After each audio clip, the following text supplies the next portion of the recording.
अगर आपने इंजीनियरिंग की होगी तो आपने कैसियो के कैलकुलेटर जरूर यूज किए होंगे। दोस्तों जो कैसियो कंपनी है वो इलेक्ट्रॉनिक प्रोडक्ट बनाती है, लेकिन आपको ये बात जानकर हैरानी होगी जो कैसियो कंपनी के मेन फाउंडर थे तादाओ कैसियो जी, उनको अपना पहला सफल इलेक्ट्रिक कैलकुलेटर बनाने में 6 साल से भी ज्यादा का टाइम लग गया था। और आज की इस कहानी में हम तादाओ कैसियो और इनकी कैसियो कंपनी की कहानी जानेंगे कि कैसे इन्होंने अपनी कंपनी को जीरो से खड़ा किया और कैसे इन्होंने एक बार पूरे के पूरे कैलकुलेटर के मार्केट को और घड़ी की मार्केट को डिस्टर्ब करके रख दिया था। दोस्तों ये कहानी शुरू होती है जापान के ननकुकु सिटी से, जहाँ पे गरीब किसान के घर में तादाओ कैसियो जी का जन्म होता है। दोस्तों तादाओ कैसियो जी के 3 भाई थे, Kazuo Kashio, Toshio Kashio and Yukio Kashio, और ये तीनों भाई आगे चलकर कैसियो कंपनी के को फाउंडर भी बनते हैं। दोस्तों तादाओ कैसियो जी बचपन से ही पढ़ने में बहुत इंटेलिजेंट थे, इसलिए इन्होंने अपनी स्कूलिंग 14 साल की उम्र में ही कंप्लीट कर दी थी। और फिर इसके बाद इन्होंने कुछ साल तक एक मेटल बनाने वाली फैक्ट्री में एज अ मशीन ऑपरेटर के तौर पर काम किया, और उस फैक्ट्री में काम करते हुए ही इन्होंने वेसेडा यूनिवर्सिटी से अपनी टेक्निकल डिग्री कंप्लीट की। दोस्तों वर्ल्ड वॉर सेकंड खत्म होने के बाद इन्होंने अपना पहला प्रोडक्ट अपने भाई के साथ मिलकर 1946 में डेवलप किया,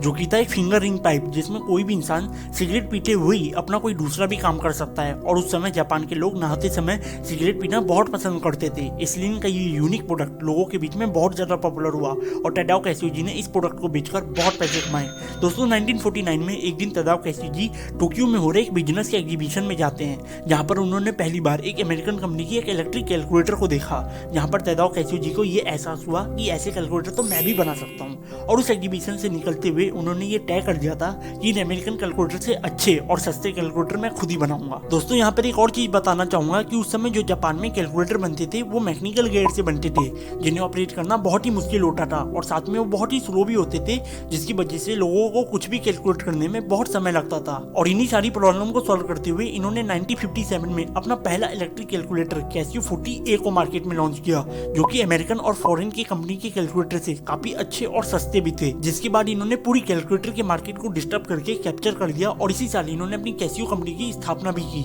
दोस्तों इन्होंने अपनी मार्केट में मोनोपोली बनाए रखने के लिए ये हमेशा अपने कैलकुलेटर को अपडेट करते गए, और जो इनका पहला कैलकुलेटर था वो एक कमरे के कोने में आ सकता था, और जो इनका दूसरा कैलकुलेटर था वो एक टेबल के कोने में आ सकता था, और जो इनका तीसरा कैलकुलेटर था वो एक पॉकेट में आ सकता था, और जो इनका चौथा कैलकुलेटर था वो कहीं भी आ सकता था। दोस्तों 1917 में इन्होंने अपनी कंपनी का आईपीओ निकाला और इनकी कंपनी टोक्यो स्टॉक एक्सचेंज में लिस्टेड हो गई, और इन्होंने 1970 तक 1 लाख से भी ज्यादा कैलकुलेटर बेच दिए थे, और इनका आईपीओ भी सक्सेसफुल हो गया था। तो दोस्तों इनके पास अब पैसा आ गया था, इसलिए डिफरेंट इलेक्ट्रॉनिक प्रोडक्ट के मार्केट में एंट्री ले रहे थे, जिसमें से एक मार्केट थी घड़ी की मार्केट। लेकिन अब सवाल ये उठता है कि इतनी यूरोपियन और चाइनीज कंपनी के होने के बावजूद भी इन्होंने घड़ी की मार्केट में अपनी पकड़ कैसे बनाई। दोस्तों उस समय जो यूरोपियन कंपनी थी वो बहुत ही महंगी घड़ी बनाती थी, और जो चाइनीज कंपनी थी वो बहुत ही सस्ते और चीप घड़ी बनाती थी। लेकिन उस समय कोई भी ऐसी कंपनी नहीं थी जो कि अच्छी क्वालिटी की घड़ी एक अफोर्डेबल प्राइस पे बनाती हो, और इसी चीज को कैसियो कंपनी ने बहुत अच्छी तरह समझ लिया, और 1974 में इन्होंने एक ऐसी इलेक्ट्रॉनिक घड़ी निकाली जिसमें एक ऐसा फीचर था जो कि उस समय ज्यादातर प्रीमियम टाइप की घड़ियों में भी नहीं होता था।